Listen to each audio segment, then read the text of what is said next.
Welcome to Ghostly. Ghostly is a podcast that comes out every other week.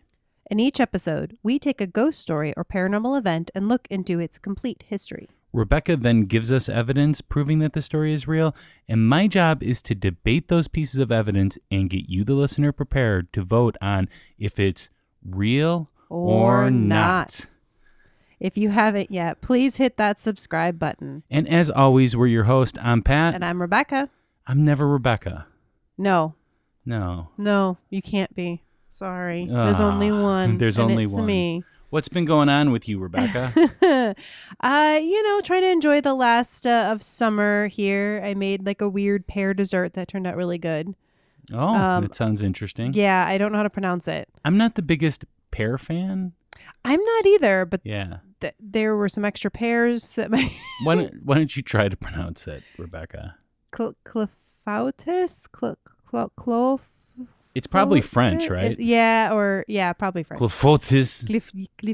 Clefautus. I honestly, I'd have to look it up, but sounds yummy. It turned out pretty good. Yeah. Maybe you should go on the English baking show. Oh, if only I was good enough for that. Oh man, and British. Yeah. How about you? Anything going on? We've been doing a lot of ghostly stuff, so I have just been full force, 100% into ghostly lately. So we are going to be doing Elgin Fringe Fest on September 11th. And because of that, we're going to be talking about Bluff City Cemetery there, which is in Elgin, mm-hmm. right? So we got invited by friends at Hands On Paranormal to go to a paranormal investigation and a seance over at Bluff City Cemetery. And Mahala, our good friend Mahala, was doing the seance. And so we did that one evening. But the thing is, one thing you can say about any cemetery at night is you can't really see much. Yeah, that's true. Also, that it's pretty spooky. Yeah, it's, always going to have that inherent kind of spookiness, especially we were there at like midnight. So yeah, it was late. Yeah, and so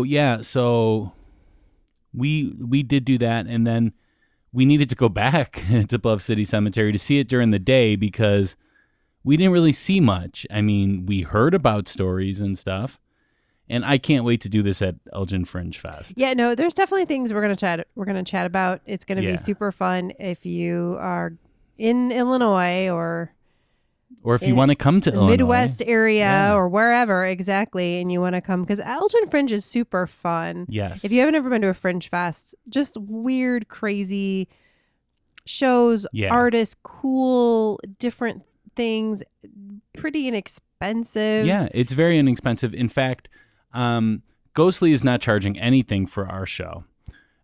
We always wanted it that way. Last time we sold out.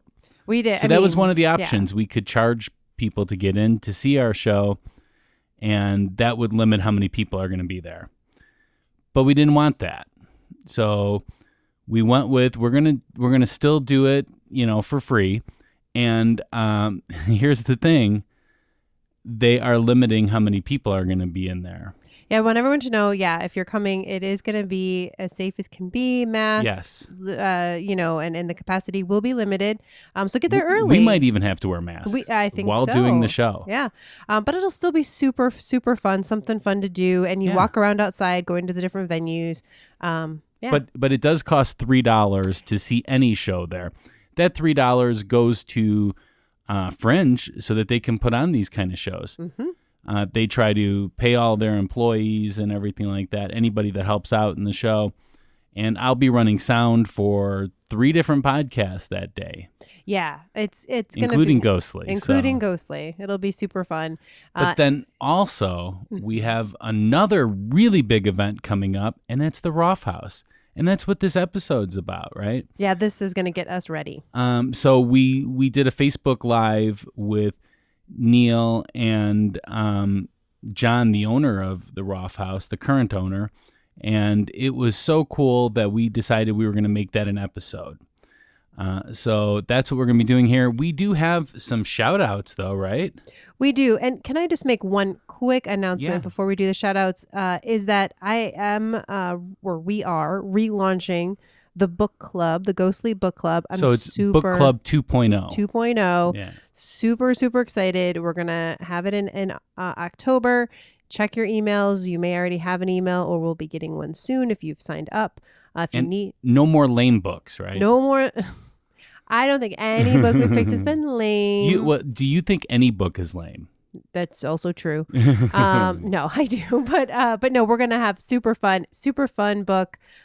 Just spooky, scary. We're gonna have the super fun book. We're gonna have a super fun, scary book. I'm very excited about it. It's gonna be good. It's gonna be in October. So take a look for your email. If you aren't in the book club and you would like to be in the book club, if you go to ghostlypodcast.com/book club, or just go to ghostlypodcast.com and click on book club, you can sign up. Wow. Just like that. Just like that. How much does it cost though? I mean, people need to know this. $0. What? I know, and you get to hang out on Zoom with us. How are we doing this for free? I know. I don't know. It's super fun, and I really hope everyone can come out, especially in October when it's spooky season. Yeah, the spookiest of seasons. All right, so we do have some shout outs. There are 2 ways to get a shout out on Ghostly. The first way is to give us a review on Apple Podcast. We always prefer the 5-star reviews, I mean, of course, but we'll still read any and all reviews that we receive. The second way is to either buy us a coffee on buymeacoffee.com/ghostlypodcast, or you can just go to the website and hit the buy us a coffee button in the menu. You could even become a member on Buy Me a Coffee. And in December, we will be revamping rewards for these kind of things. All right.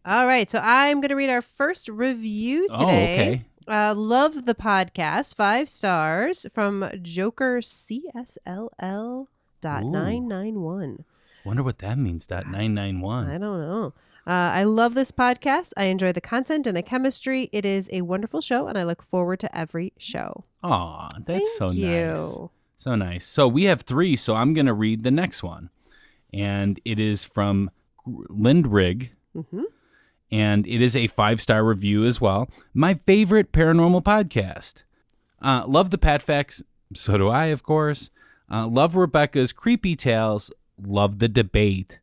Me and my kids love to rate and vote on each episode. We also like that we don't have to worry about bad language, so we can enjoy it together. Thank you, Pat and Rebecca, and all your random friends who visit the show. Looking at you, Mondo. Y'all really live up to our family's motto. We're weird, but we own it. I love it. I want to meet these. I do too. Family. Seriously, if you're ever in the area, or if you live in the area, let us know. We'd love to. Oh my gosh. Or if you're in Hawaii and you want to send us to Hawaii to meet you, we would gladly do that as well. No, but we love when families listen, and it's a great bonding experience. Thank you. All right, I've got one more here. So awesome show! ! 5-star review from Podcast Lover. Ooh, Podcast Lover. Ooh, with a lot of exclamation marks. I can't even count them all. Great listen. Love the chemistry. This is a must listen for paranormal fans. Views seem very unbiased, which is rare in the paranormal world. A lot of fun. Oh, I don't know if we're unbiased. I mean, I think we're both biased towards our own side. But together we are unbiased, I guess, then.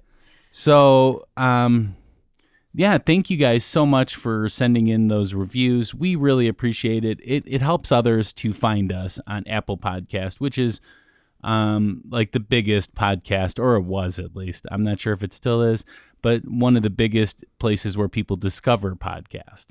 Absolutely. So do we have a listener mail? We do have a listener mail. All right. Oh, you got to get your glasses on for this one. I got to get the readers going. Absolutely. Don't you wear contacts? I do, but I'm old. So you put glasses on top of your contacts? Oh, yeah. That's interesting. You're not there yet, but someday you need to wear readers. I'm older than you. All right. My last ghost story. Oh, sorry. This is anonymous. And I read a story from Anonymous last time. So this is the last ghost story that this person sent us.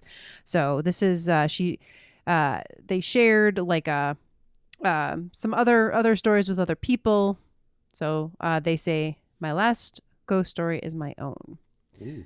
This story took place in my old house in Kansas City, Missouri. This was a semi-old house. The floors always creaked. We always heard noises such as footsteps and door closing and noises from above us.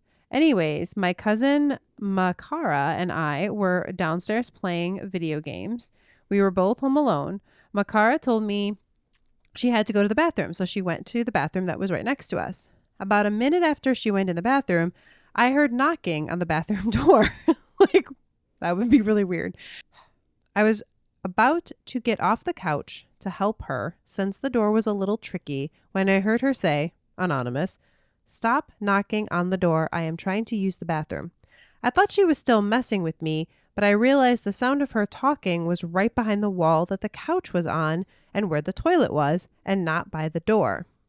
While she was talking, the knocking continued. I shot right up and ran up the stairs. I told her that I swore it was not me. When I ran up the stairs, the knocking stopped, as if whatever was knocking was trying to frame me for knocking on her door. When she got out of the bathroom, I was sitting on the upstairs couch. Mahara said, Anonymous, I know it was you. When you ran up the stairs, the knocking stopped. Stop messing around. I told her it was not me. I was sitting on the couch the whole time until I heard the knocking and ran upstairs. I told her I thought she was messing with me. Makara burst out in tears because she was really scared of ghosts and she thought the ghost was trying to get into the bathroom with her. A little while later, she left my house. I heard the knocking again. It only happened when my parents were out of the house. Wow. Okay, so... creepy ghosty knocking. Yeah, that is very interesting stuff. Yeah. Well, thank you, Anonymous, for sending that in to us. I mean, I really appreciate it. And if you want to be anonymous in yours, you can do that as well. How can they send us ghost stories, Rebecca? Oh, yeah, super easy. You can email them to info@ghostlypodcast.com. Or if you go to ghostlypodcast.com, the website, there is a contact us form where you can fill out your information, share your story. Nice. We love it. Yeah, isn't there another way too? Our favorite way? Our favorite way is, of course, to mail it to us. We love snail mail, real things, physical things. Physical things, yeah. Right? It's too much. Not like make-believe ghosts or We love anything. all the postcards and things people send us, but you can also send us ghost stories that way. P.O. Box number 264, Geneva, Illinois, 60134. And you can find that on the website too.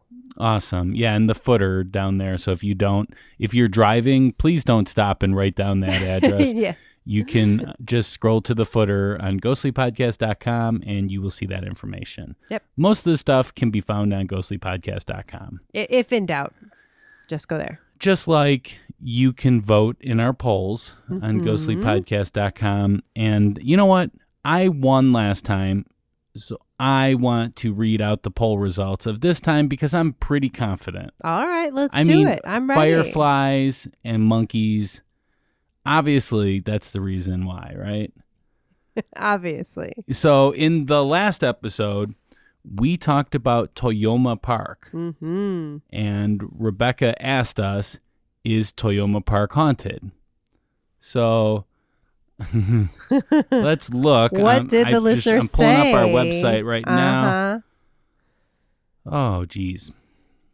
Okay, so there were a couple of yeses here. But there's no's. I mean, we've got the no's. So, okay. Okay. So, anyways, let's move on. I need some percentages, please, and a score. Okay.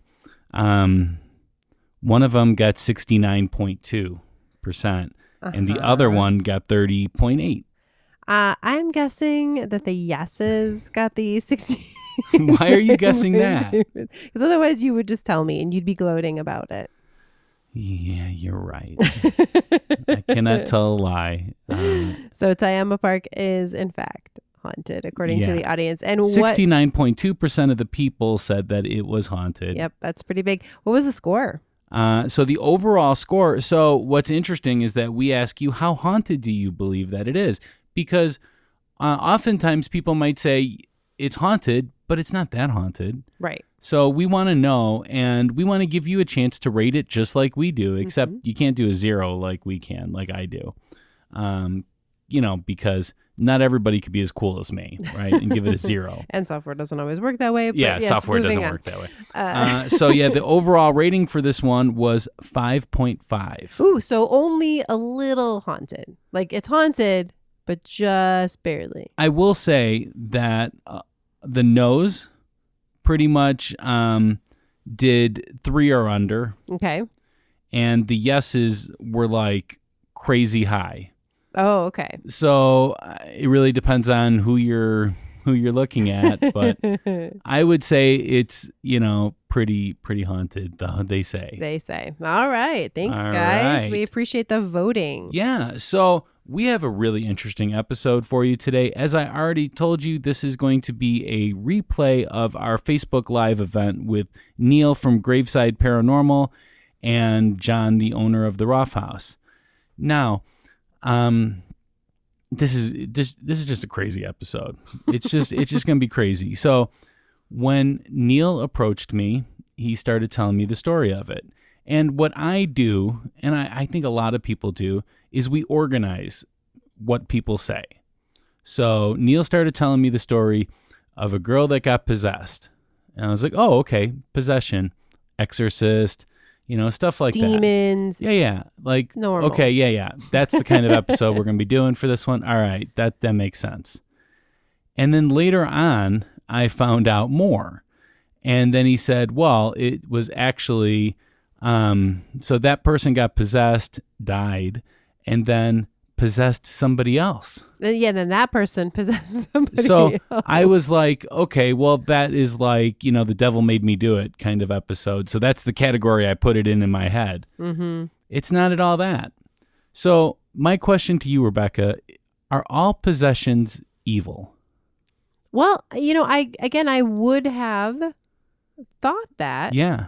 Until researching and recording this episode. And I'm not going to make a final call on this yet because we've got more coming up, but I am leaning towards they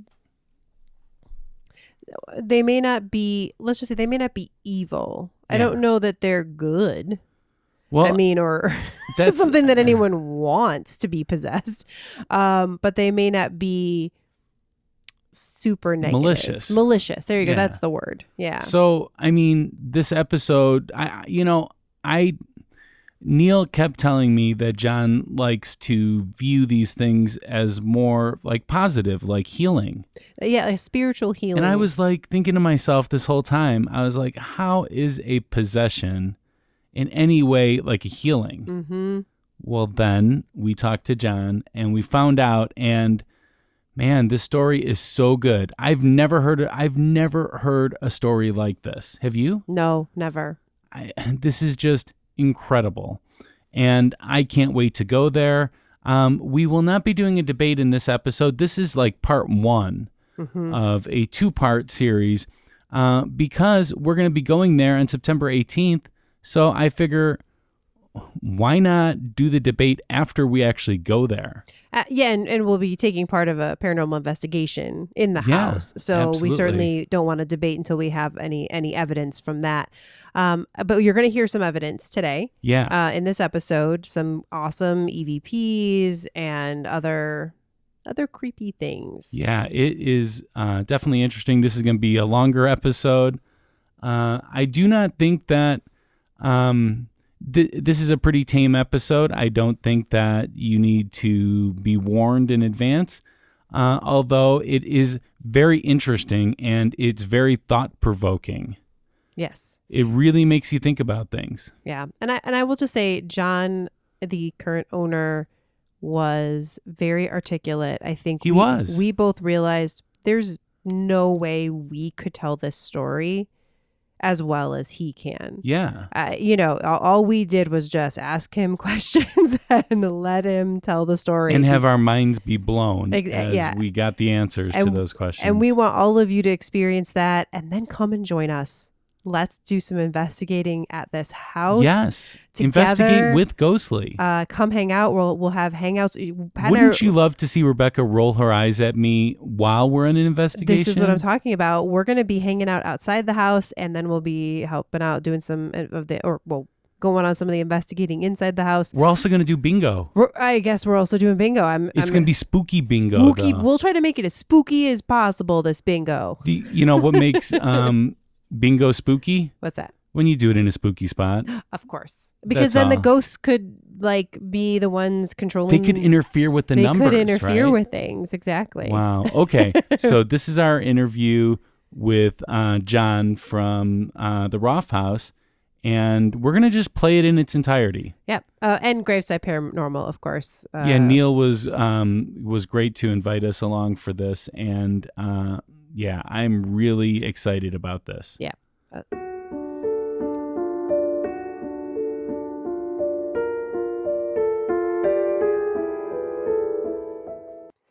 Pat, what do creepy stories, funny ghost memes, and inside ghostly information have in common?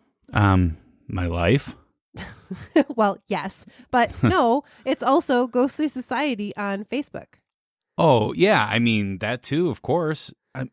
But aren't all ghostly listeners in Ghostly Society? Not yet. What? I mean, that means that they're missing out on all my jokes. Yeah, they are. And missing out on chatting and sharing with other listeners and us, of course. We love talking to our listeners. If you haven't yet, you should consider joining our private group on Facebook called Ghostly Society. Let's hope now they will. Unless they're a woman in white. Uh-oh.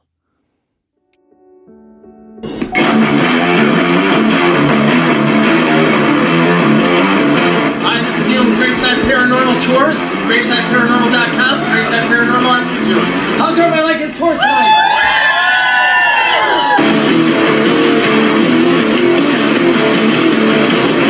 Adam, are you here? Talk to us.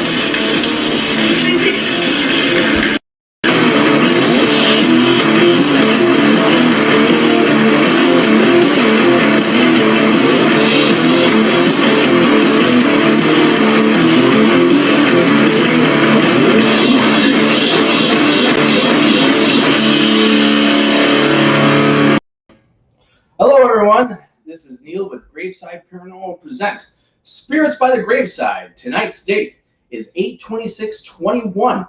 Tonight's episode is a live episode. We are going to be talking about the Roff House. Is it a possession or is it a spiritual miracle that happened?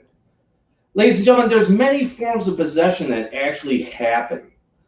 And in this case here, it is not something demonic. A lot of people believe that every time you hear the word possession, that you think demons, like The Exorcist. Now, don't get me wrong. I appreciate movies like The Exorcist, the Conjuring movies, but I don't think that's what this subject is about. And in the end, I'm hoping that you decide for yourself, is this a possession or a spiritual miracle? Once again, I'm Neil with Graveside Paranormal Presents Spirits by the Graveside. I welcome everyone in here today. We are going to be talking about the Roff House, but for right now, as usual, ladies and gentlemen, grab your favorite drink.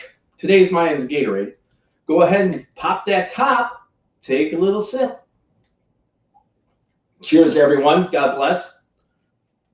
Now let's start out with the news.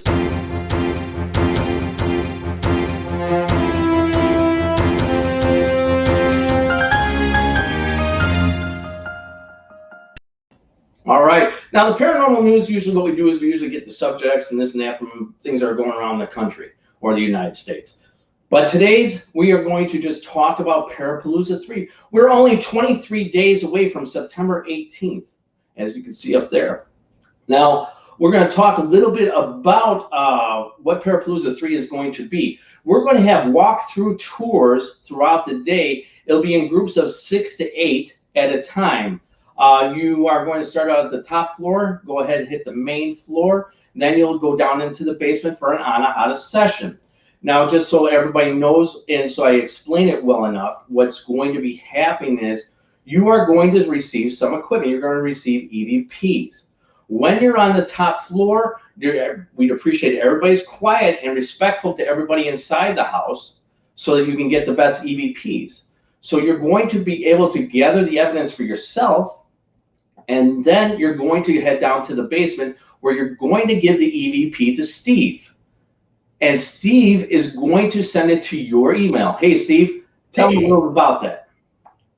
So, yeah, we're going to have, like Graveside Paranormal usually does, we have an investigative experience that you're going to join us on. And you're going to be able to use our equipment. You can bring your own equipment, too.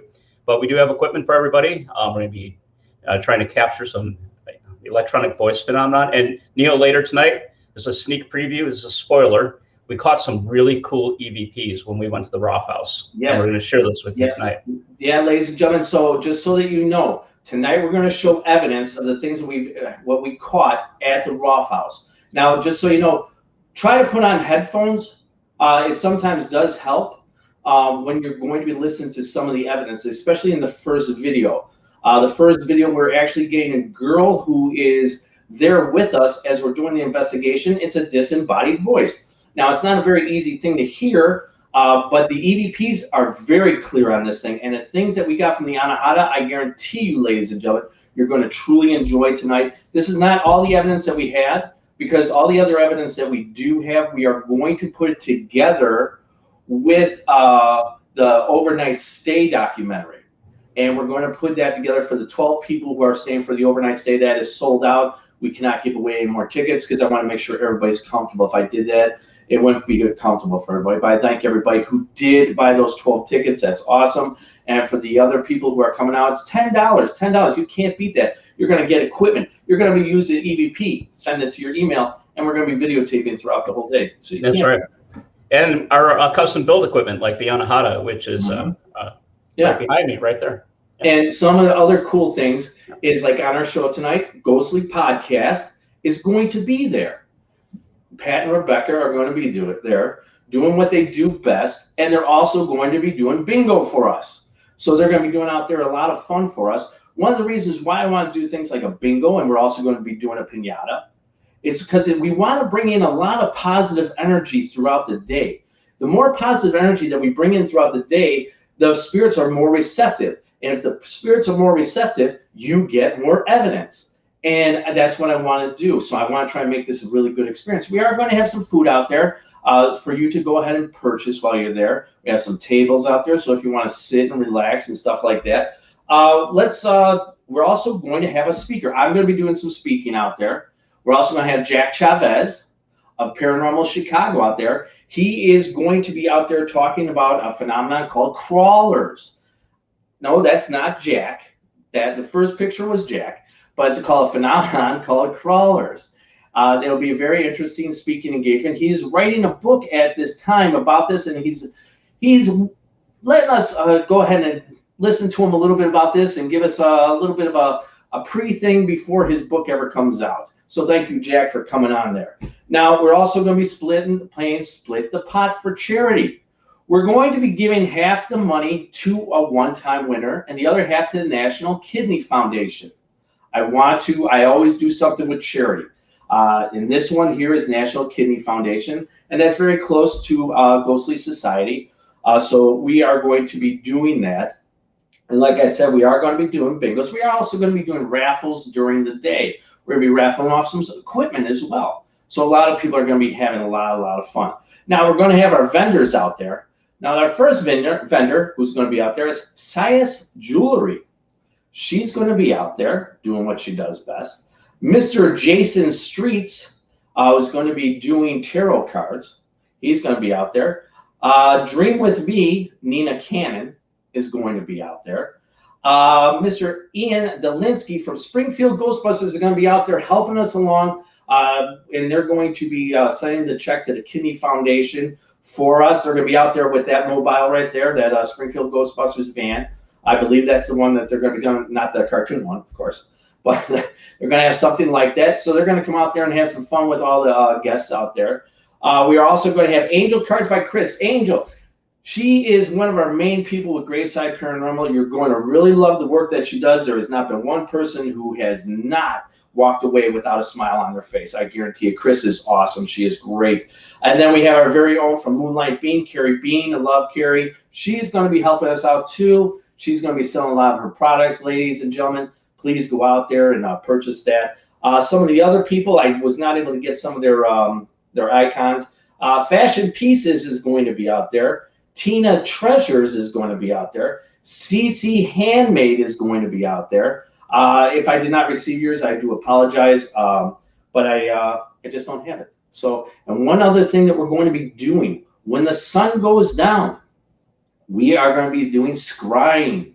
For those of you who are not familiar with scrying, smoke scrying, we are building a box that we actually already built called a scrying box. And we're going to be filling it up with a whole bunch of fog from the fog machines. And we're going to see if we can call upon spirits to take form inside the scrying box. A little bit about that, Steve? No, I'm just... You want me to? I'm excited. Tell them about it, because this is... I put it together. You gave me the instructions. Right. So, ladies and gentlemen, in 1988, I met a lady by the name of Anna Kane. This lady named Anna Kane, I'm going to talk more about it. I thought she was a little nutty, and that's fine. But she told me about a story about 4 conjurers in Valparaiso, Indiana, and they called themselves conjurers. And in 1871, they built a thing called a scrying box. And a book from a great-grandmother was given to her. And the way she explains it to me is that the book has the instructions of how to make the scrying box. But whoever signs it off, the next owner of it, is bound to the book. Now, I'm 17 years old. So I'm like, all right, whatever. She says, I have to give this book to somebody. So I said, all right. So I said, just to humor her, I signed my name on it. I took the book. She said, now you're bound to the book. Now, for years upon years, I've had this book. And for some reason, I've always had these dreams about this thing, and it gives the instructions for how to build the box. This box is going to be built on that day, on September 18th. 23 days away, by the way. And we are going to try to do smoke scrying. And there's more to the story, and I'll tell it more on the day of. Have you ever done smoke scrying before, Neil? I mean, no, we were supposed to do it last year, but because of the pandemic, we were not able to do that, Stephen. What could possibly go wrong? I don't want to give it away too much because I don't want to scare too many people. All right. Let's just say they're just going to have to come out and see. We're gonna do it. Yeah, we're just going to have to see. All right. So that's about Parapalooza. But the other thing is, all our tickets are going to be going on sale for all our tours. On September 9th, we are going to be having 3 new tours, ladies and gentlemen. We are going to be having our original nightlife tour every Friday and Saturday night in the month of October. We have one tomorrow night because we did a couple summertime ones. There are some tickets left. You can go on our Facebook and jump on our Eventbrite there. We are also going to be doing a thing called the Trick or Treat Tour. We are going to be working with Mr. Tim O'Connell. We are going to be working with Kildare Haunted City. We are going to be doing a half and half where it's a haunted tour in the beginning, and then we take you on a ghost tour. Also, we are going to be doing a daytime dead tour with Mr. King of Paranormal Radio, Mr. Robert Trisek, and his partner in crime, Jack Chavez, the one I was telling you about earlier. They are going to be doing our daytime dead tours for us this year. So enough about Graveside Paranormal. Before you go on to the next thing, if folks want to come out tomorrow night, we have a couple tickets left. Where do they get the tickets, Neil? Well, like I said, they can go on Facebook and they can link onto our Eventbrite ads that are on there, and that can take you right to Eventbrite. The ticket's only $38. It's a $38 ticket, and it's a 4.5-hour tour. Right. And we make it a lot of fun for you, ladies and gentlemen. You're going to be able to use equipment, and you're going to be filmed, and you're going to be able to be put out the next following Saturday on our YouTube channel of all the evidence that you found. Our tours are very different, and I hope you stay tuned and check out the ones in October. Does that sound good, Steve? Yep. Thanks. Sounds good. Sounds good. All right, so let's go on to Parapalooza 3, the Roff House. I want to welcome in Pat and Rebecca of Ghostly Podcast. How's it going, guys? Hey, how are you? We're so excited to be here. Very excited. I am excited to have you guys tonight. I really am. And I'm so excited to have you guys on Parapalooza 3. I reached out to Pat and I asked him, hey, man, do you want to be part of this really cool event? And he was like, hell yeah. He wanted to be part of it right away. And the cool thing is, you guys are going to be out there doing what you're doing best. You're going to do your broadcast, probably taking questions from people and stuff like that, one-on-one with people. We're also going to have you doing bingo. Yeah, I've never done bingo before. Bingo. I'm excited. I've never done it, but I'm hoping that we can make it really spooky, though. Yes. Spooky bingo. I guarantee you that. If there's one thing I do, I am spooky, but I'm a big believer in making sure everybody has fun being spooky. Absolutely. Absolutely. And It's going to be all boring and stuff like that. We are so excited that Jack is going to be there, too. Jack is a good friend of the podcast, and we love him. He knows everything. Yeah. The man knows everything. Yeah. He has his hand in everything. He does. He is a very knowledgeable guy. One other thing we want is people to bring their ghost stories with them. That's one of our favorite things, is for people to come and tell us about all the spooky fun stuff they've seen, experienced, either in the Roff House that day or in the past. That's our favorite. So if you're coming, which I hope you are, please bring your ghost stories. We want to hear them. Or maybe something that happened on one of your tours. We would love to that hear would that be too. great. Mm-hmm. Oh yeah, I got so many stories to tell. It's ridiculous, and we have so many of our return guests who go on our tours. They're coming out there, man. Actually, at least 5 or 6 of them bought tickets to the Roff House. They're like, Neil, I know you're going to show us a good time, and that's what we do. Is I try to make everything very positive. So one of the things I wanted to talk about Ghostly Podcast real quick is I love that episode of The Conjuring, Pat. Now I know, Rebecca, you're the team believer, and a majority of the time when I'm listening to the podcast, I see that I usually want to be on your side. But this time here, man, he brought forth the thunder, boom, and he put it out there, and I was like, man, he made sense. And every so often. But the one cool thing is just a little bit. Yeah. But the one thing I want to definitely make him is definitely team believer at the Roff House. That there is a guarantee. That is my goal. I have a goal in mind, and that is to make Pat a believer at the Roff House. Guaranteed. Man, that would make my life a lot easier, actually, being a believer. I get a lot of people emailing me about how I'm not a believer and how dare I not be a believer. Right. And be out there the time that Neil Gibbons made Pat a believer. If anyone can, we could sign like things like him a picture in front of the Roff House, team believer, right? Something like that. I'd have to get rid of my Team Skeptic shirt then. That's right. That's right, man. So once again, I welcome you guys in, man. I am stoked about this. I'm looking so forward to this. It's going to be unbelievable. But now I want to welcome in John of the Roff House. John, welcome to Spirits by the Graveside. Graveside Paranormal presents Spirits by the Graveside. Thank you. John, I want to tell you something, man. Mm-hmm. And I want to tell our audience this, is that I went to your house, me, my wife, Michelle, and Steve, thinking that it's just like a regular ghost hunt. I have to be honest with you. John is one of the most welcoming people to the home of the Roff House. Now, ladies and gentlemen, when you go to this thing, you can either do Airbnb or you could do a ghost hunt. Am I right on that, John? And a dinner. I was going to get to that, John. Mm-hmm. Is that John makes this charcuterie board. For people who are not familiar with the charcuterie board, it's a large board that has different meats and cheeses and stuff like that and fruit on there. And I love those things. And he put it out for us. And then he makes this large meal for you. Like I had to stop him. I said, dude, I'm going to go to sleep.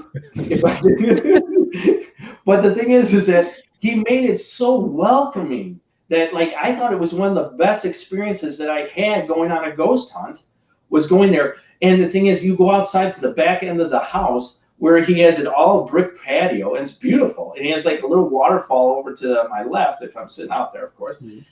And I'm just looking up because he's got, how many acres you got? 4 or 5? 5.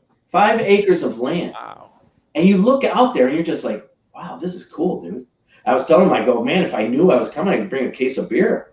You know, I would just hang out here eating and drinking all night because the ambiance inside and outside of the house is just great. He rebuilt this house. John, tell us a little bit about the hard work that you put into it. Well, when I bought Roff home 16 years ago, it hadn't been lived in for 10 or 15 years, and no work had been done on it for about 40 years. So imagine letting a home suffer that much neglect, right? It was a wreck, and it required one of two decisions. Either you tear it down and start over, or you put everything you have into it and save it. And I looked at that home and I saw it not only as a place where something very interesting happened, but a place that was very important to people locally. That was a very interesting piece of architecture for the town and for the county. And, you know, I tend to think of the house as a living thing after so many years there.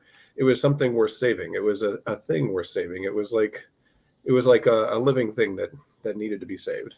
And so I spent years, I would do work on the house when I had money available, or when I had the time and the effort to do it myself, or, there's a lot of like will that has to go into doing that kind of work as well. And so it'd be like lots of activity and then pay off a bunch of bills, and then do more activity and pay off more bills.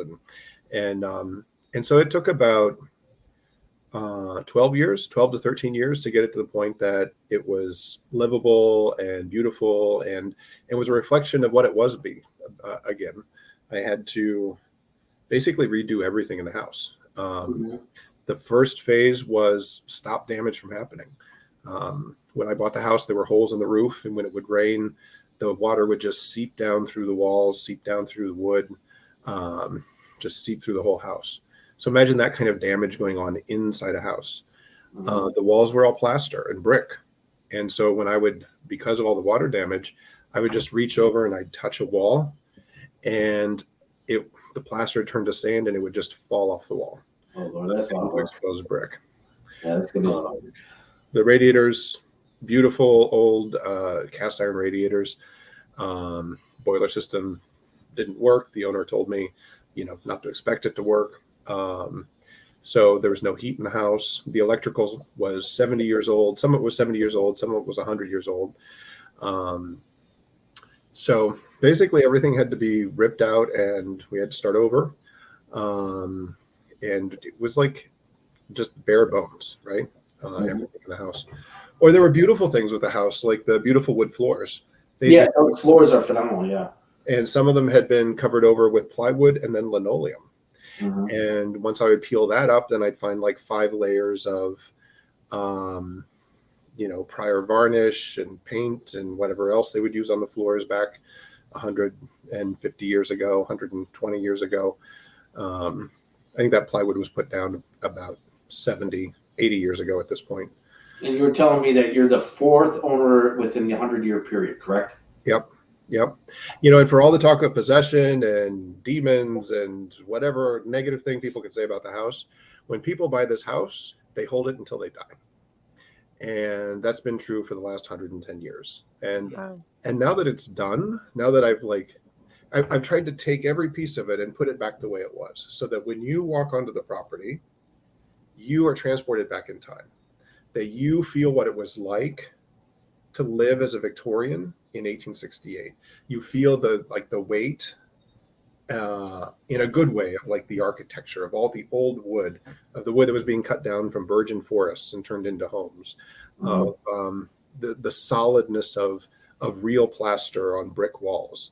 A beautiful story, I think, with the house is that, 150 years ago when it was built, all the walls were plastered.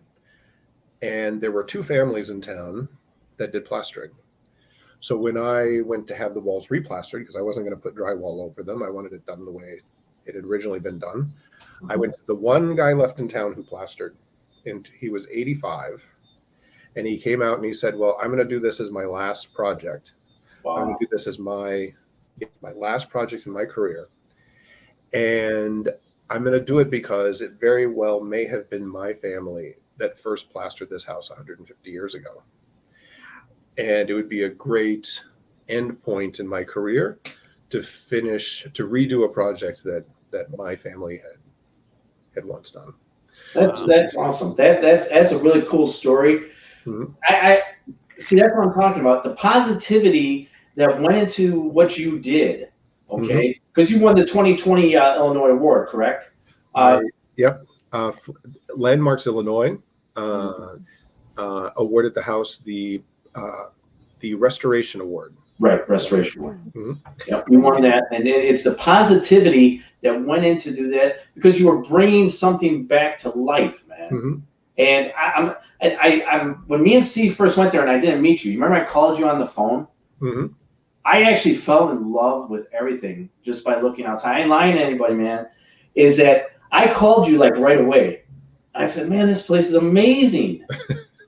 And I fell in love with all the land that was there, the house itself.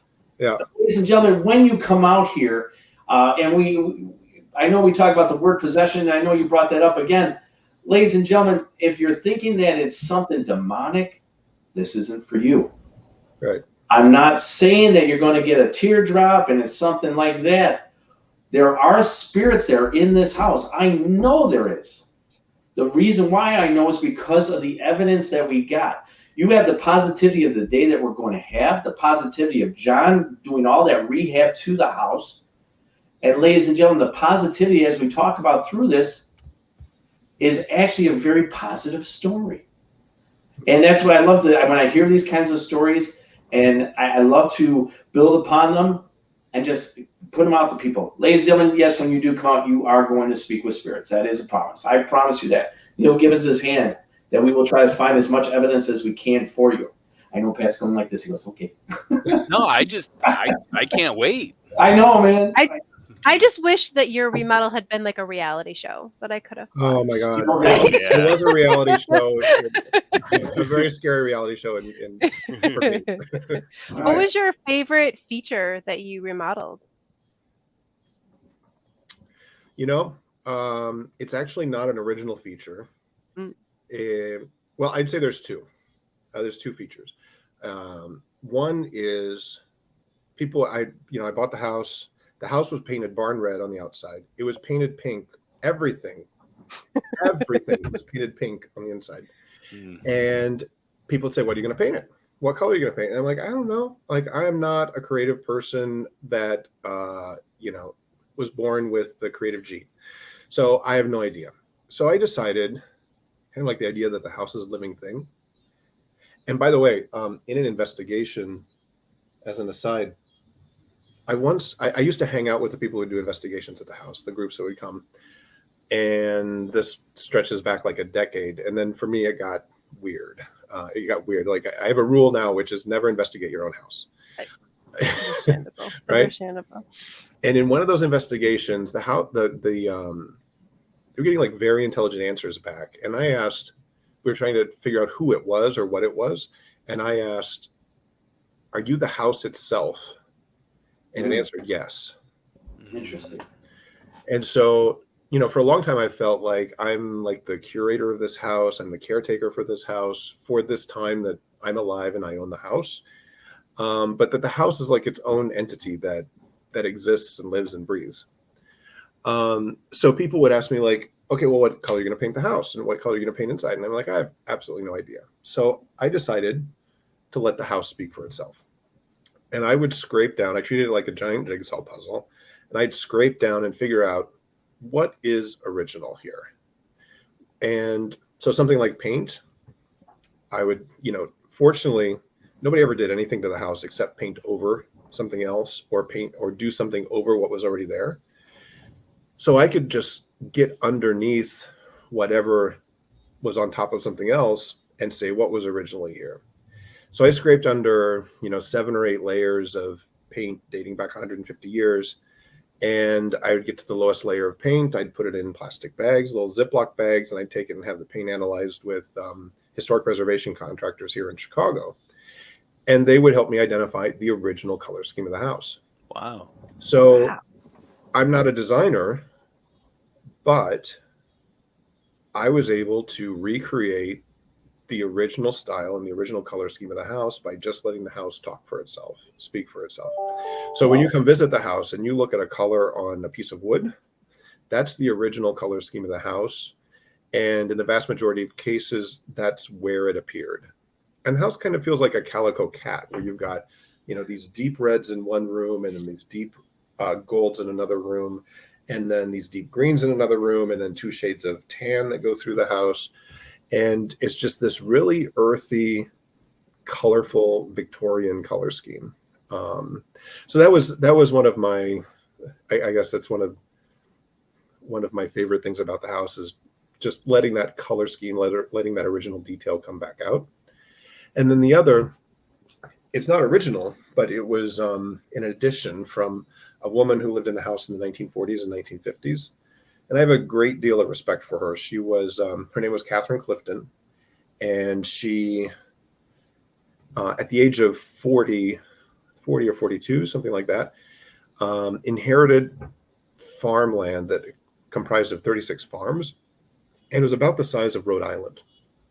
Wow. So imagine being, essentially, she was married, but she just married. So basically she was this independent woman who in 1940, who came into a huge amount of property, of land and wealth. And she had to figure out in 1940 how to manage 36 farms with 36 men running those 36 farms and not be taken advantage of, make sure that they were worked the way that she would want them to be worked, and to maximize the efficiency of those farms. And she did that in a very creative way of, I think, a very literal way of overseeing. She bought an airplane. She learned how to fly. She built herself a hangar on the back part of the property. And every morning she would get up and she would fly over the property, all of her farms, and she would take notes on what needed to be done. She'd make sure people weren't lying to her. She would make sure she wasn't being taken advantage of. And she would make sure that they were being run the way that she wanted them to be run. And she would come back and she would take her notes, and she had a hired guy she would send out to deliver the notes to everybody. And, she managed her shit, as it were. Basically. And the thing is that there was a lot of different characters who were inside the house besides Mary Roff. You had a judge who was inside the house.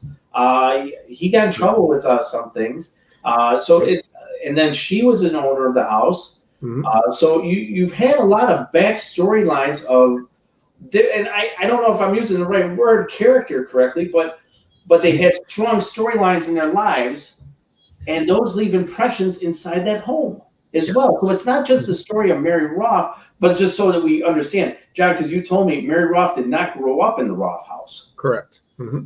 She grew up about 3 or 4 blocks down, where there's like a Menards or something like that, or a hardware store down the block. An AutoZone. There's an AutoZone like warehouse. Yeah. The house was built after her death. So that brings us into the story of the Watseka Wonder. Now, when she was only 6 months of age, Asa and Dorothy started noticing different things about her. Can you tell us a little about that, John? Yeah, so from essentially the time she was born, like you said, from about 6 months onward, she started exhibiting strange behavior. And,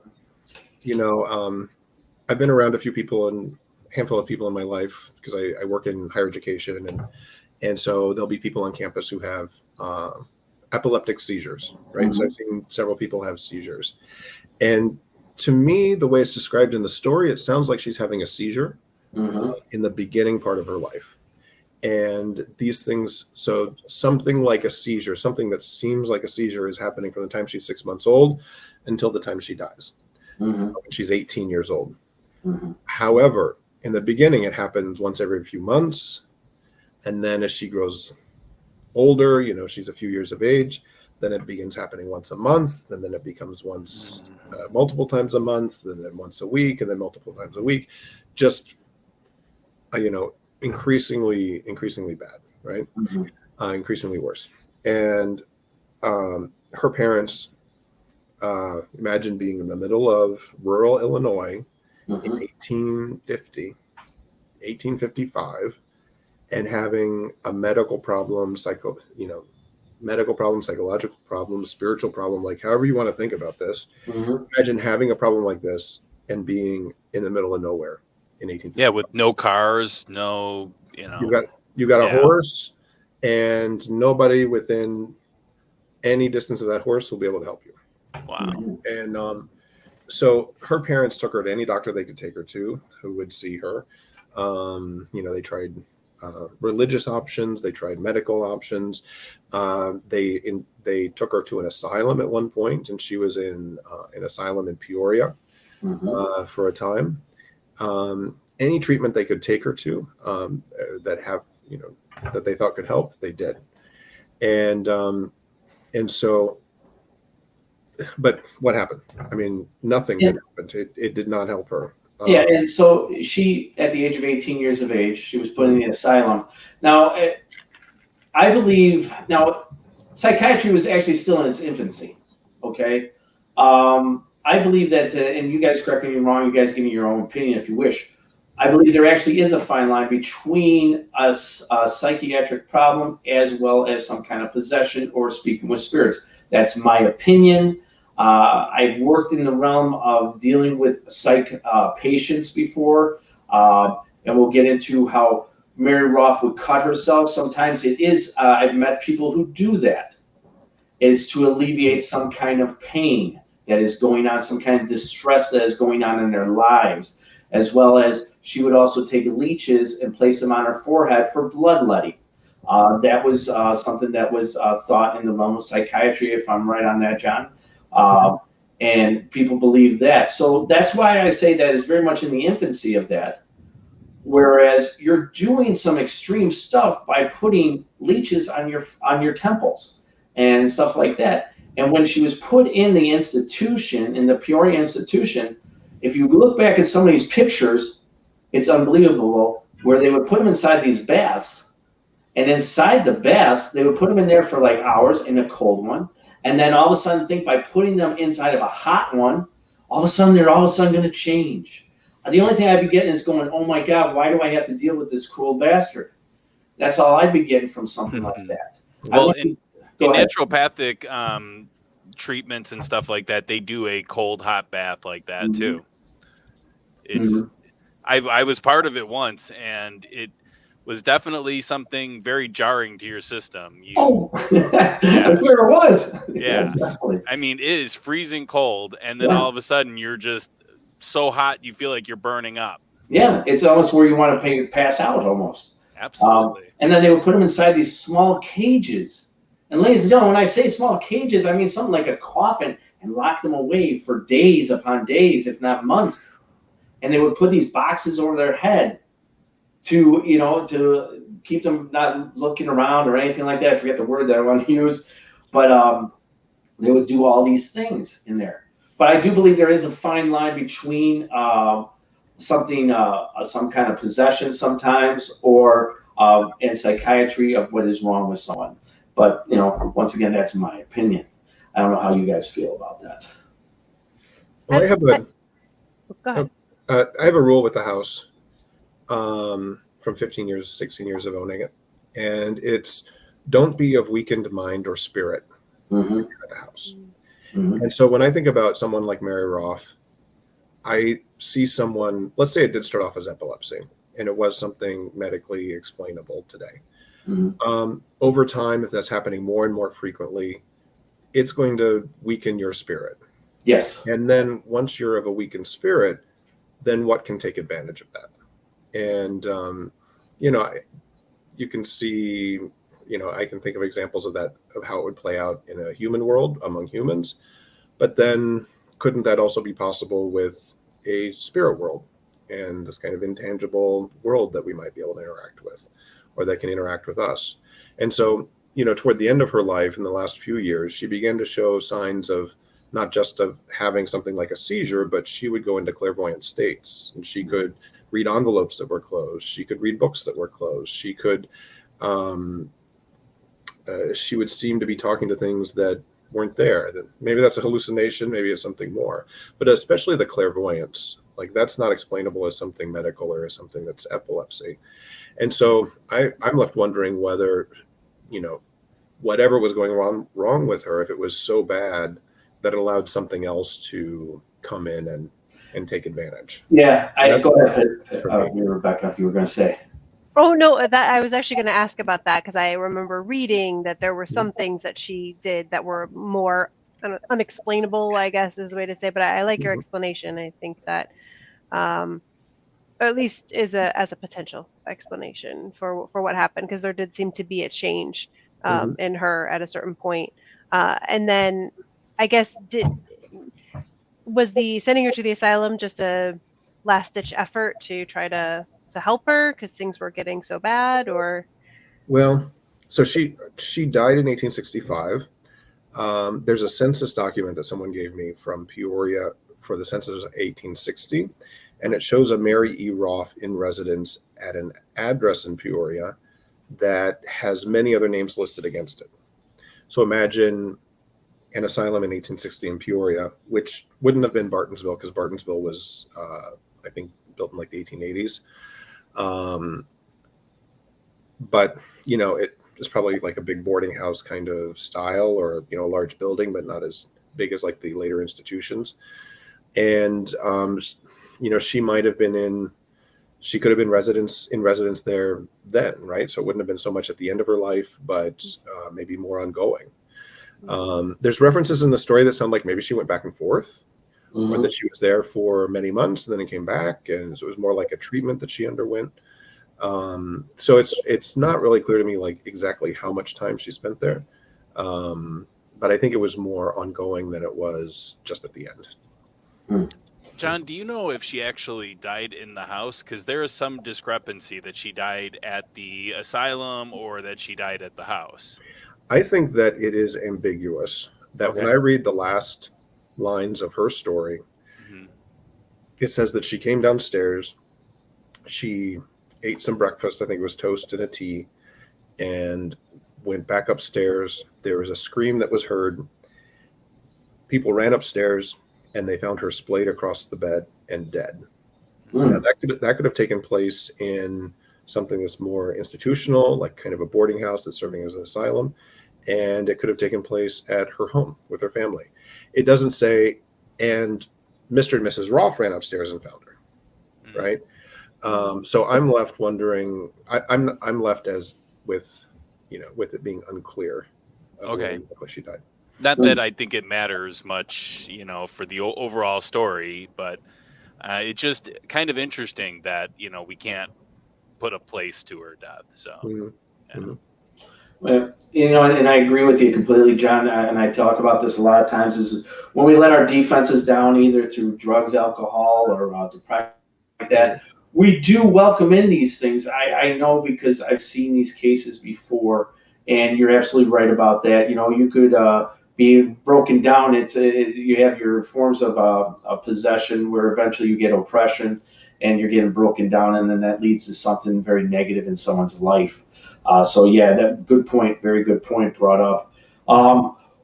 Before the 100 days came and Lurancy was going to come back to her body, do you know if the Roff family had any closure, you think? Yeah, so there's two phases to this story. There's first the Mary Roff and her tragic life, and that took place in obscurity, really, right? It's this one family just dealing with it. And so Mary dies in 1865. The same month that she dies, they buy the property, 80 acres So where the house would be built, and then they're going to, farm the rest of it or rent it out to be farmed. And over the next 2 or 3 years, they build this house, Roff, what I call Roff Home. I don't know exactly when, but at some point they convert to spiritualism, and because they believe that what they saw with their daughter had more than just a medical explanation, that had as reasons for it, right? And they believe that they saw through their daughter that she had a spiritual illness and not a medical illness. And they thought they over time found the answers with spiritualism. So for 10 years in this house, they practice spiritualism. They try and communicate with their dead daughter. They work with mediums. A lot of it in the front room. Like when you come into the front room of the house, enter the house, this is where, this all happened, right? That they spent so many years basically doing the work of, like ghost hunters, right? Like same things that ghost hunters come in and do now. I look at the house as being like that it's like a monument to spiritualism, and it's a monument to the kind of work that ghost hunters do, right? Trying to find out, is there something else I can talk to? Is there something else on another side? And so they kept kind of poking that veil for 10 years until finally something responded. And it responded in the form of Lurancy Vennum, who was a girl across town who was born 2 years before Mary Roff died. By the time this happened in 1877, 1878, she was 13 years old. And for 7 months, she went through something like what Mary Roff had gone through. But I would say worse, right? She'd go into these catatonic states. She would take on different personalities. She was generally violent.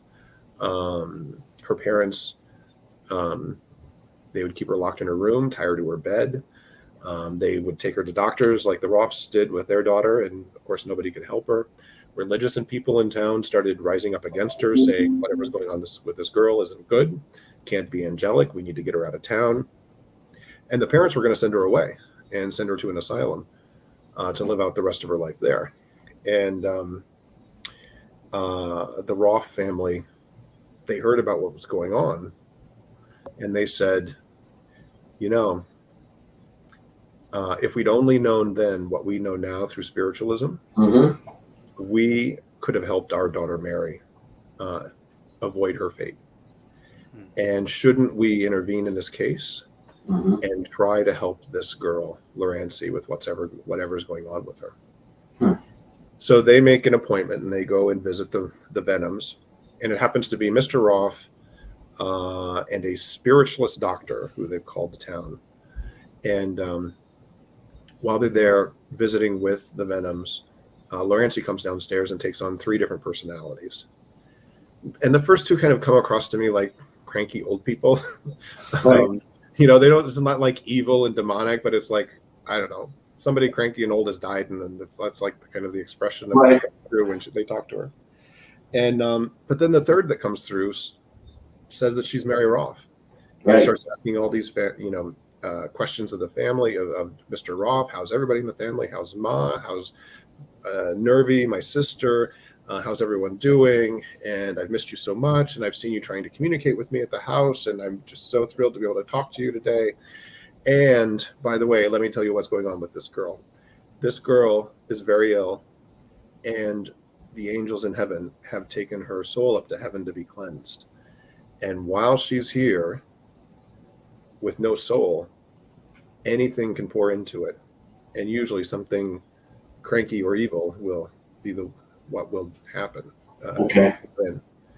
So that's actually the point at which this 100-day story of possession begins for Lurancy Vennum and Mary Roff. She says that the angels in heaven want her to remain in this body until Lurancy's healing is complete, and in this way she could protect her from whatever else might pour into her. And so she makes this argument to this goes on for like a week, right? Like the Roffs are there for one evening, and they think that, well, some other personality is going to come in tomorrow, something else is going to just take over after that. But Mary Roff never goes away. It's days later, and it's still Mary Roff, and she's saying, I don't know you people, and I want to go home and be with my family. And so the parents say, well, this is the most normal she's acted in months, in 7 or 8 months. And even though it's a different personality, Sure. not being violent, we don't have to keep her in her room or tie her to her bed. So if it would help her to go over to the Roff House, why not? Let her go stay there for a while, because we were about to send her to an asylum. Yeah, which would really been the same thing. And one of the things is that we were talking about cutting, because Mary Roff was a cutter. One of the things that she said when she came into the body of Lurancy Vennum, these are not my arms. This is not my arm. She said, my arm's over in the grave. Mm-hmm. So it's very odd how, like, all of a sudden the spirit of another girl comes inside, ladies and gentlemen, and she's recognizing people, giving out names and nicknames of people that Lurancy Vennum never knew. Understand, this is in the 1800s. We didn't have iPhones and all this stuff, even though they were actually only blocks away from each other. Am I correct on that, John? The Vennum House and Roff House are only like maybe 6 blocks away. Well, it's a small town. It was more from one town to the other. It was probably like 10 blocks. But 10 blocks. Sorry. And so you have this, and it's just such an amazing story right off the bat that this lady is recognizing people and talking about people's family issues and this and that. But continue on, John. I just wanted to put that in there. Continue on with Lurancy Vennum going to the Roff House, please. Yeah. And so the Roffs are more than happy to oblige, and they welcome home this girl, Lurancy Vennum, who's claiming to be their dead daughter. And they welcome her into the home. She stays with them for, in the beginning, she says, the angels in heaven will only let me stay here until sometime in the spring. And then Lurancy is going to have to come back to take over her body again and live out the rest of her life. And so she warns them up front, right? This isn't forever. And but in the meantime, I want to spend that time with my family, and they want to spend that time with me. And so imagine being the Roffs, and you had a daughter that was very, very ill her entire life, and not just ill, lying in bed ill, but like violently ill. And, like Neil has said, a cutter, and bleeding herself with leeches and cutting herself with a knife. Imagine how traumatic that must have been. And then all of a sudden, and then she dies violently in the middle of one of these seizures or episodes or fits or whatever you want to call it. Now you have the chance to live with this girl again, albeit through another girl's body, in a state of perfect physical and mental health. And how joyous that must have been for them, and cleansing and healing and like liberating probably as well. So she moves in and she spends 100 days there. And, you could say, well, was this a hoax? Was somebody just feeding her information? Because that's a theory about this whole story. She was in love with the brother in the family, and the brother was feeding her the information. I mean, that could be true, right? Like somebody would say, well, if you're really Mary Roff, then tell us what, we did together at Easter in 1858. Or if you're really Mary Roff, then, give me these details. So if you have somebody feeding you information, it could be possible that they could feed you the right information and you'd have it. It's like just memorizing facts. Sure. But then, there were cases where there'd be kind of these mystical experiences that would go on where this woman came over and she said, if you're really Mary Roff, then you knew everyone in my family when we were growing up in the 1850s together. And if you're really Mary Roff, then you're dead and you have access to heaven, and you can tell me everyone in my family who's died. And so the girl says, well, there's this person and this person and this person, names off several people. And then there's one last name at the end. And the woman says, you're right for everyone except one. And that last person you named is someone who's never existed in my family. And so therefore, this must be a hoax. Someone's feeding you information, and you just screwed this up. And Lurancy says, or Mary says, well, the angels in heaven are telling me that was indeed someone in your family, and it's a spirit in child form. So the woman, walks off in a huff and says, "Oh, I've discovered her. This is a hoax," and goes home and tells her family. And one of the daughters says, "Well, Mom, at one point I was pregnant and I miscarried. Mm. And it was so upsetting to my husband and myself that we chose not to tell anyone. But the name that Mary Roff gave you was the name we were going to give the child." Wow. Wow. And wow, that's crazy. And that's the thing is, how would she get any kind of information, even on those 5 names? It's a random question. Mm-hmm. You would have to go back to that person and say, "Hey, this person just asked me. Now give me those names real quick." It doesn't work like that. You would have to sit down with hours upon hours, and you're not even going to know who's going to walk up to you and ask you these questions. And you're 13. Yeah. And you're 13. Yeah. And your attention span. Come on. Yeah. So there were those kinds of things that happened at the house that I think really make this kind of this mystical experience, right? It's more than just somebody played a hoax on people and was memorizing information. No, like she appeared to have this connection like a medium, right?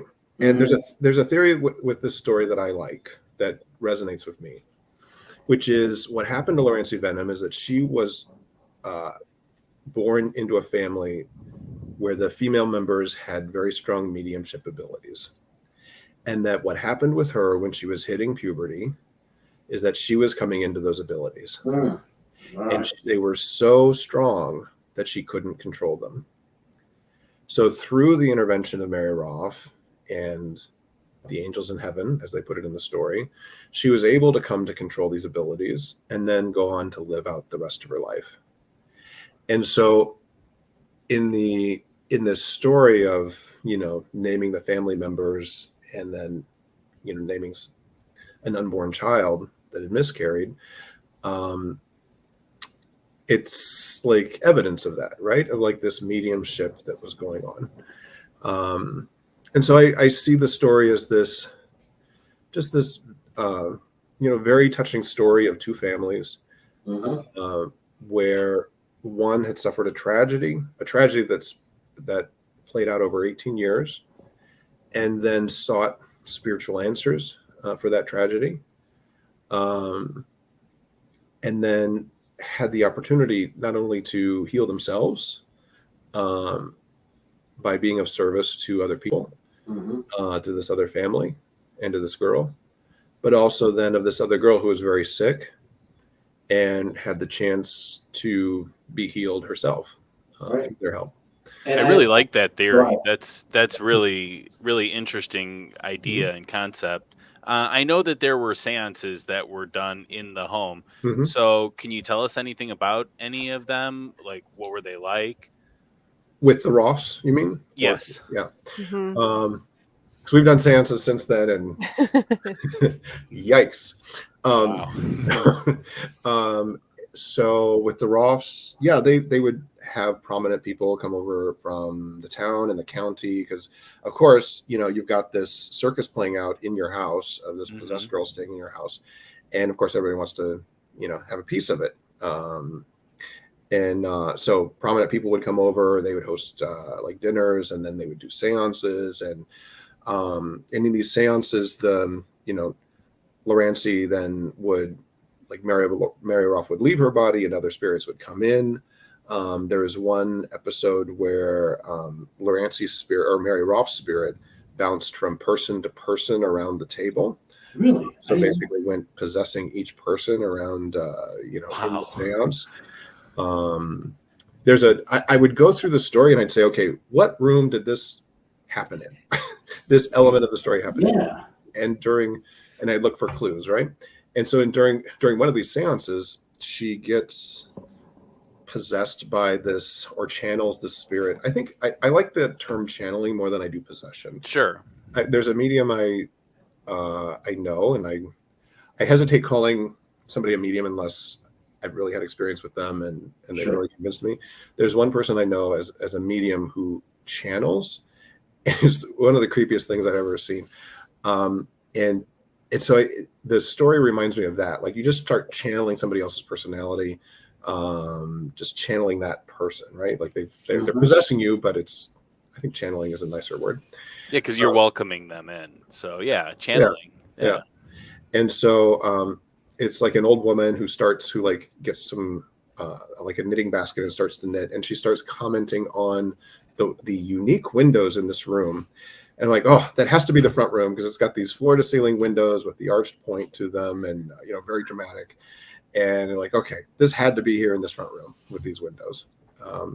So there's kind of like some mundane things that happen, like the woman just starts knitting, right? And there's other strange things that happen, like Mary Roff's spirit bouncing from person to person in a seance.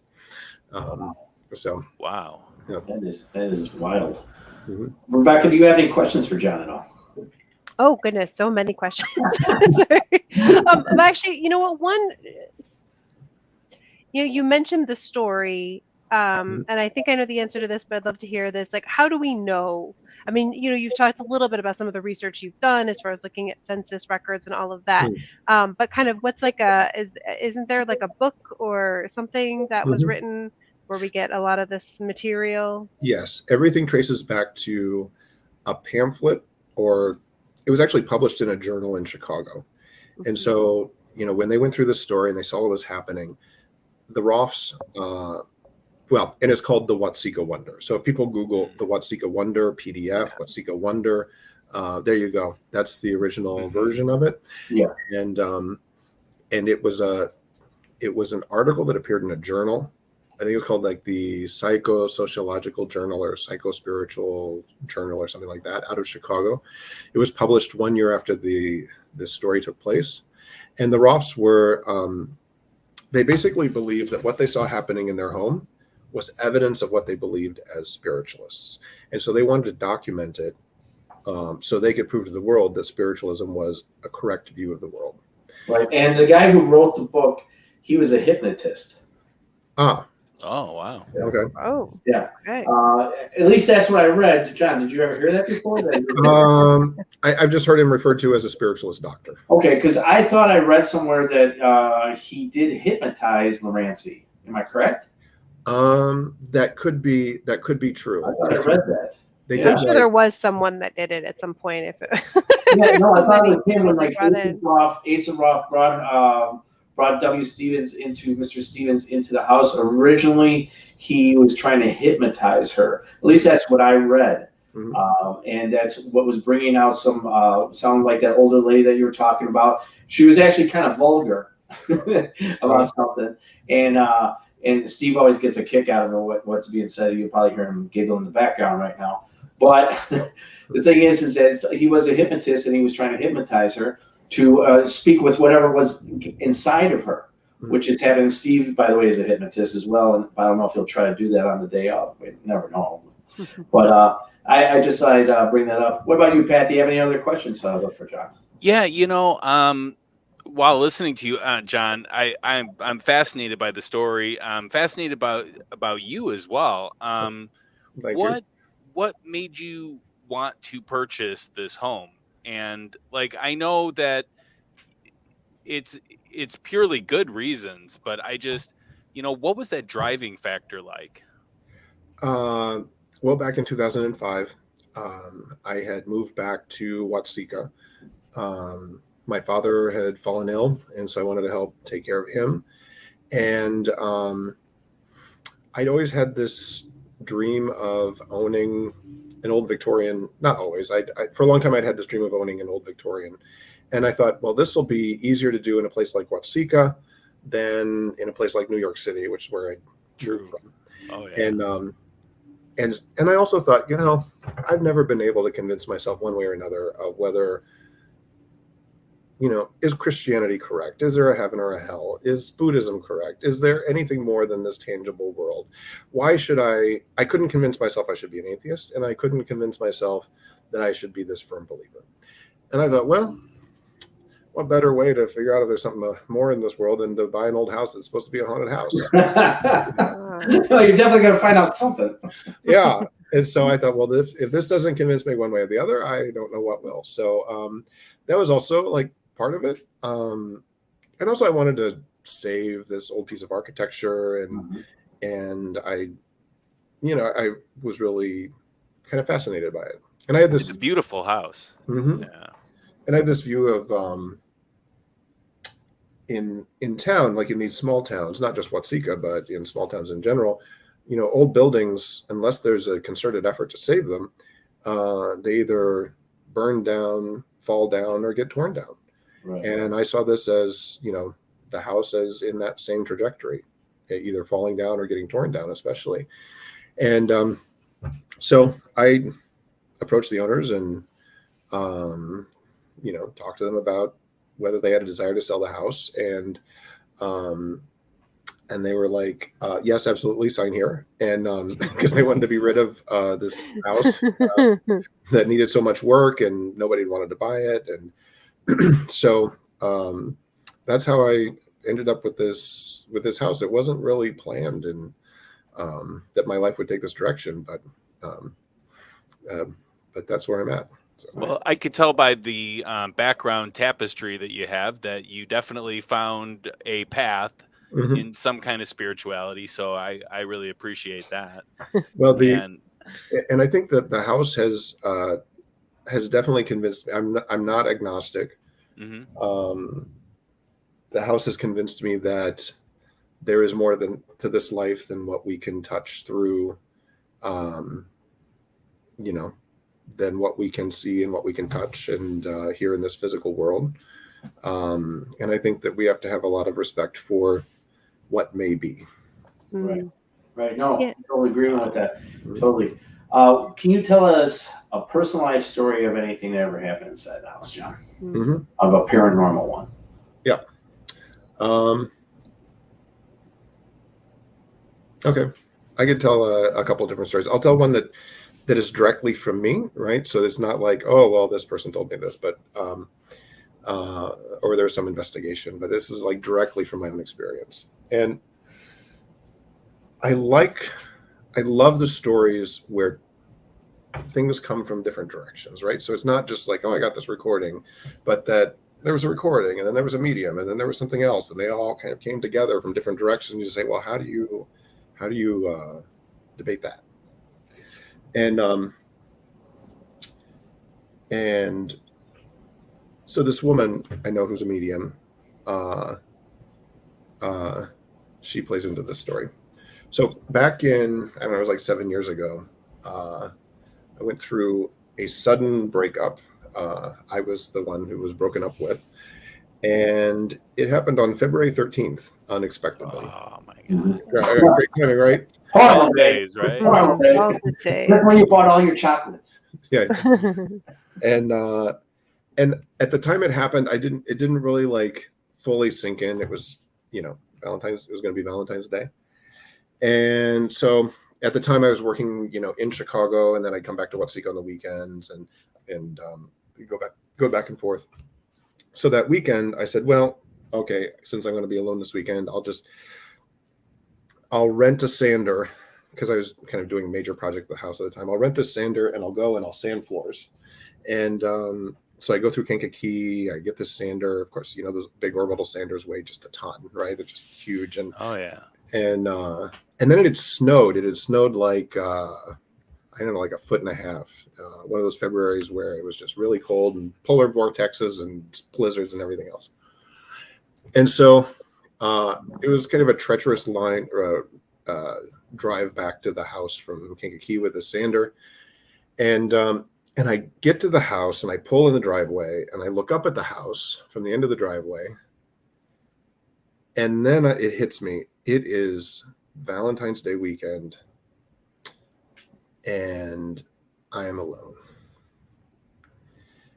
And I burst into tears in the driveway. And because then it finally sinks in. So I get through that. Of course, when I say the driveway, I'm at the end of the driveway that, it's like 100 feet up to the house and it's snowed a foot and a half. So I have to drag the sander through the snow up to the house. I get it in there. I take all the furniture from one side of the house. I move it to the other side of the house, upstairs and downstairs. And I just spend the weekend sanding back and forth and back and forth. And each room, I do about 6 hours in each room, sanding and sanding and sanding until I get under 150 years of dirt that was ground into the grains in the wood. And about midnight on Saturday, and I'm alone with my thoughts, right? Because it's just sanding and thinking and sanding and thinking. And about midnight on Saturday night, I just drop everything, and I'm in this archway between the front parlor and the rear parlor, and I look up into the ether of the air of the house, and I say, Catherine, that woman from the 1940s who owned the house, and I say, Catherine, you had all the money in the world when you did your renovation of the house, the last person who did the renovation of the house, and you could do whatever you wanted, paint the house pink, paint the house barn red, buy a plane, fly all over your property. You could do this. I can't. I don't know how I'm ever going to finish this house. I don't know how ever I'm going to find the money to do it and make it work and make it happen. Your reality show, when you think about, you say, oh, this would be a reality show. I can picture all of this. Yeah. So this is like, a dramatic moment in the reality show of me owning this house. And I say, you were able to do this. I don't know how I'm going to do it. And beyond that, whenever, no offense to all of you or anybody listening, but I thought whenever anybody comes to this house, it's because of the story. Nobody comes here to know me. They just want to know the story. And I'm sick of the story. It's like a ball and chain around my neck. And I've just had it. I don't know how I'm going to do this with this house anymore. And so I vented. I got it off my chest. It spoke into the ether. And I pick up the sander again, and I start sanding and sand and sand and sand. The next day, it's Sunday. I continue sanding. About, 7 o'clock that night or so, I lay down and I take a nap. And at 8, I wake up and I roll over. And as soon as I wake up and roll over, my phone dings with a text message. And it's the medium, who lives about half an hour away. And she says, "Are you okay?" And I said, "Yeah, I'm fine. Why?" And keep in mind, I don't go on social media and talk about my personal life really. And I don't, and at that time I didn't, and I didn't go on talking about like a breakup or anything like that. So she says, like, "Well, are you okay?" And I said, "Yeah, I'm fine. Why?" And she says, "Well, Catherine's here." And she's been here for about a half an hour, and she refuses to leave until I give you a message.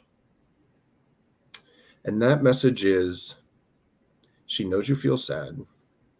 She knows you feel alone, but she wants you to know you're more than just the house. Wow. That is amazing, man. Wow. That just goes to show you, like you said in the beginning, mm-hmm. It's the spirit of the house, mm-hmm.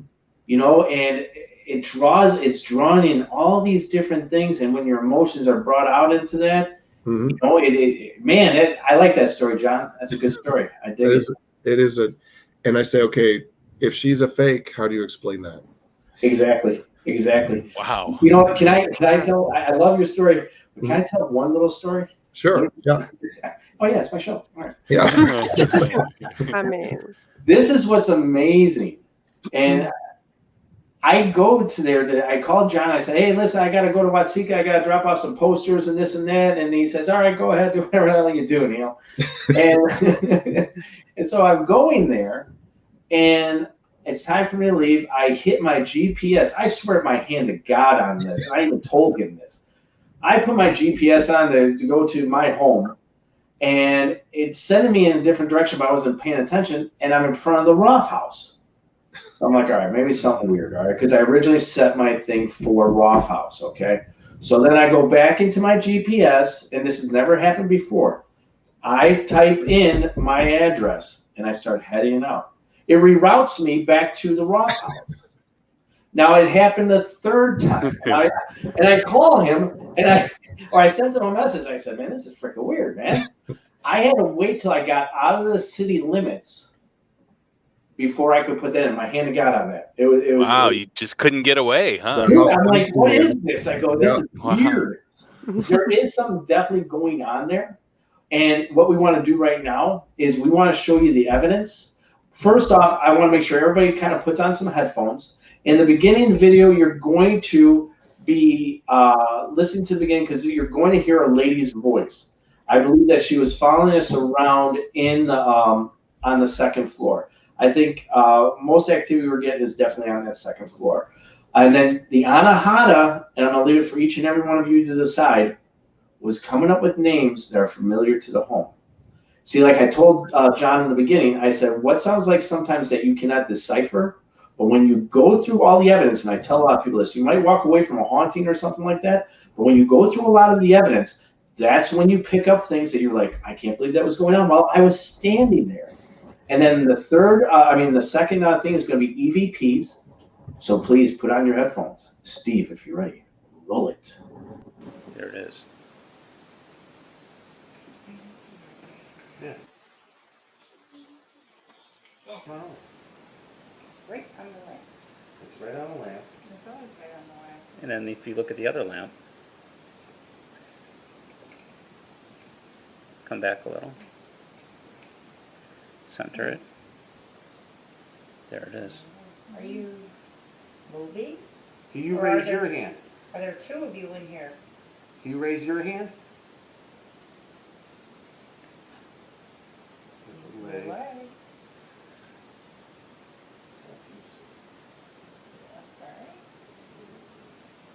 See, that's in the mirror. That might be Michelle. I'm right here. Michelle, come on. Yeah, I'm right Whatever it here. is, it's Over boogieing there. down. Michelle, stay right behind Sue. This is coming from the mirror now, guys. Are you in that mirror? No, listen. Can you do that again? Nobody moves.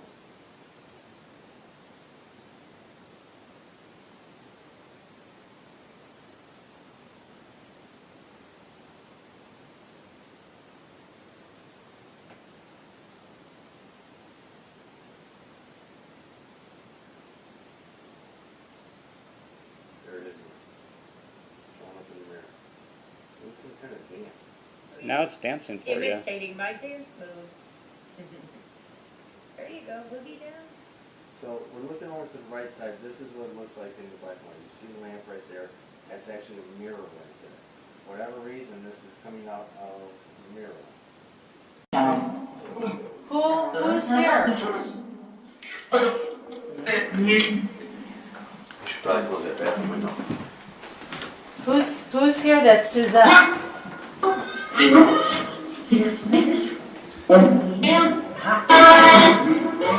What's my name?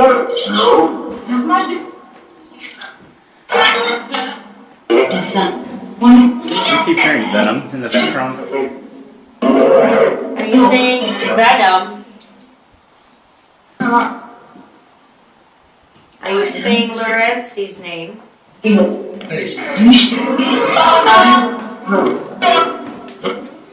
can tell us your story.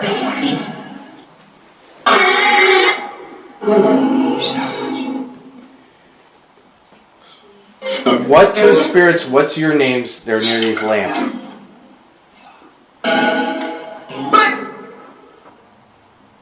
That's my sister. It's my sister.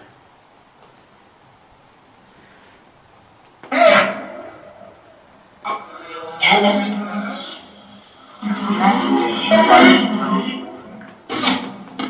Wait. Dog. Good. That's very good. Can any spirits in this room come forward to us and speak with us at this time? My name's Neil. What is yours? Asa?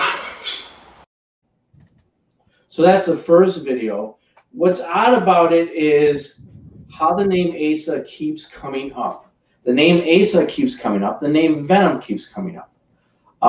It's hard to hear that first disembodied voice in the front. I know it is.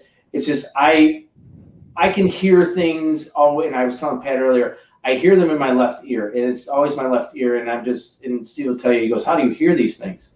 I hear voices when I go into certain places, and I pick up on certain things. Now, the next video is the last video. Some pretty good EVPs. Steve, roll it. The first possession in America, documented possession in America. And for 100 days, the first possession in America, documented possession in America. And for 100 days. Mary Roff, did you enjoy your life while you were alive? Despite all the craziness that happened. You're looking at television here. Mary Roff, did you enjoy your life while you were alive? Despite all the craziness that happened. You're looking at television here. You make that go red for us.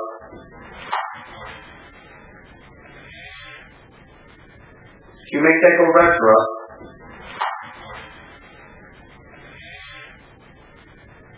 Sure, this is picking up the bells. Sure, this is picking up the bells. Another one inside, going inside. Another one inside, going inside. So what do you guys think of what you just seen? Is that pretty good? That's amazing. Yeah. Team believer already?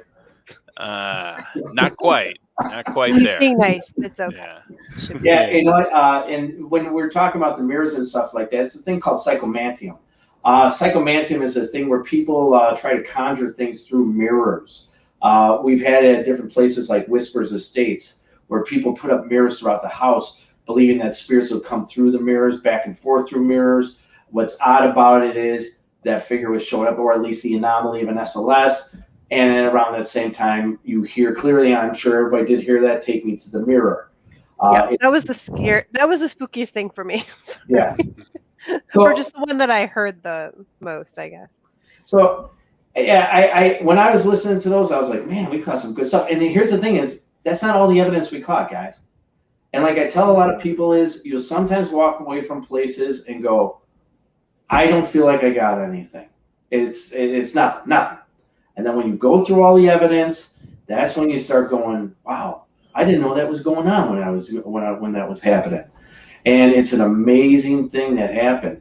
Pat or Rebecca, do you have any more questions before we end this interview? You know, the only other question I had was, why do you think, I mean, I guess it makes sense, but do you think there's something about the house that maybe draws investigators or those interested in the paranormal to it? I mean, I know, I guess if it has a reputation, but I just wondered, the house itself, does it we were talking about it kind of being its own entity.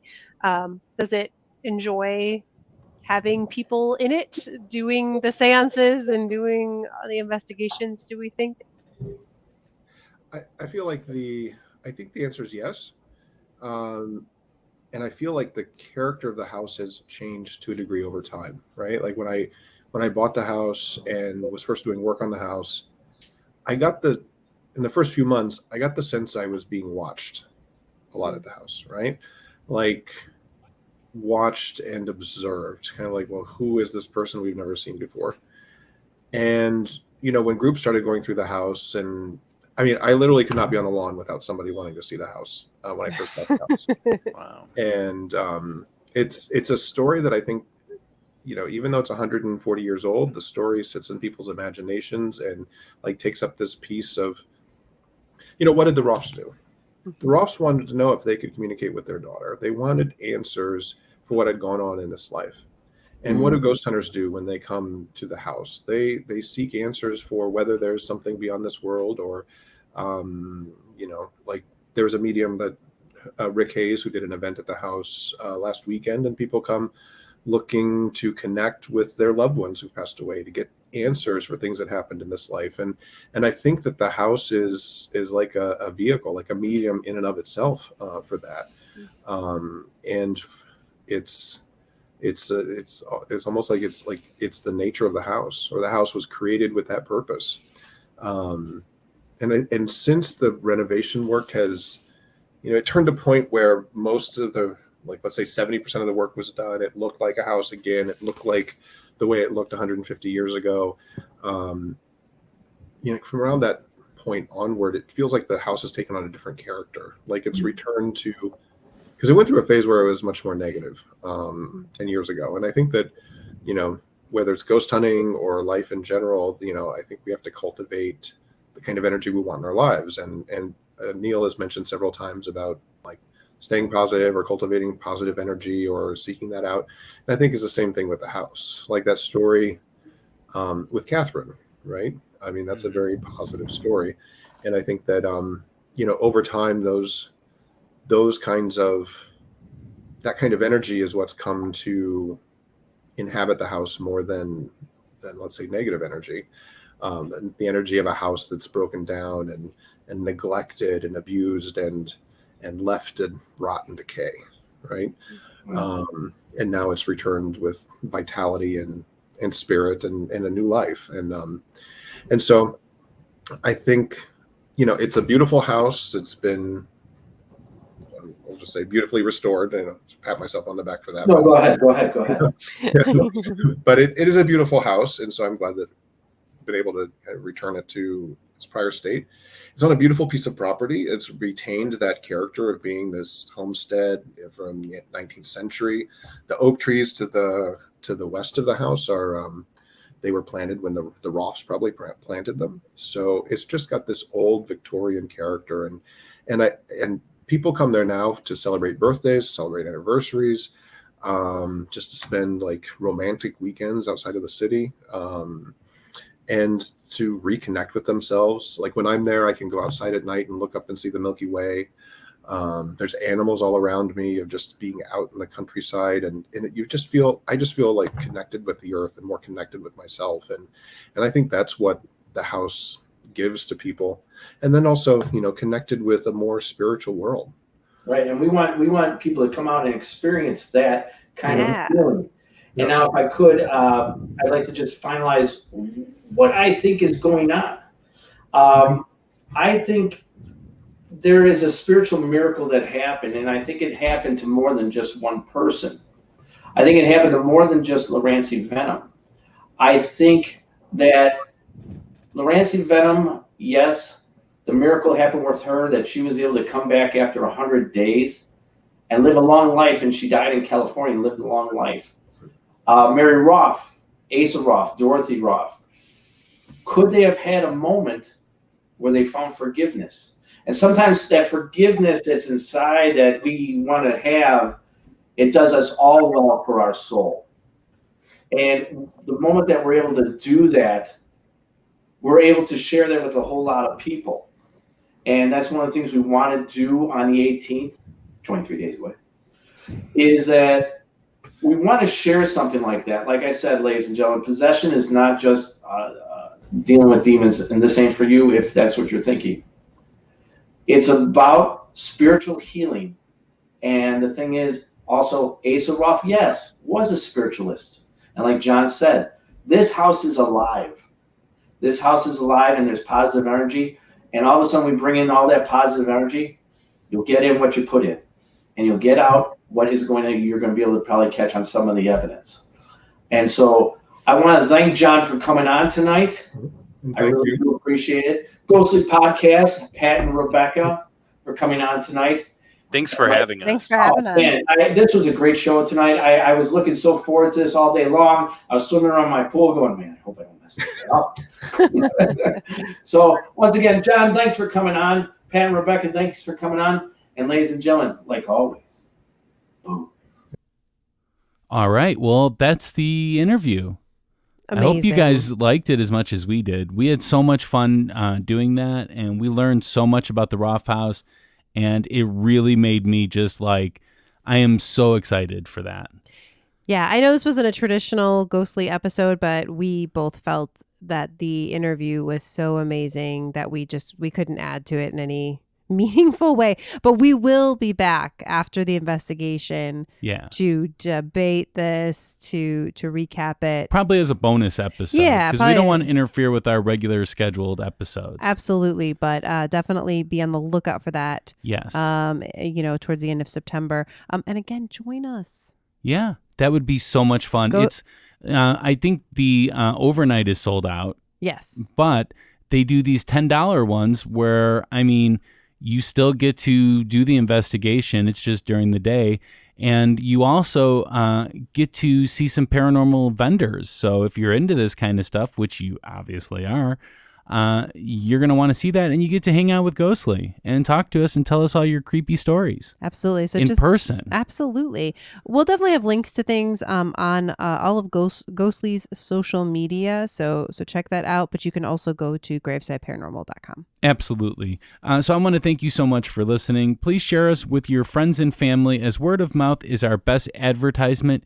If you could just go out and tell one person about Ghostly, one person that you think would be interested in something like this, and maybe help them figure out podcasting on their phone and get them set up, I think we would gain a listener from that. Yeah, we would really appreciate that. This is the spooky season coming up. Yes. We've got 2 months coming up chock full of episodes, and we want to grow. We want to be the biggest paranormal podcast that you'll ever listen to. Yeah. So, I mean, please tell somebody about it, and remember to hit that subscribe button yourself, or follow, or whatever it's called on your platform. And if you are over in the YouTube world, you can smash that like button. Smash it. And leave a comment, because that helps us in the algorithm as well. Mm-hmm. Anything, could be whatever you want to say that puts us up there and people find us more. But just make sure that you do something if you haven't already subscribed, because we got big stuff coming up for you.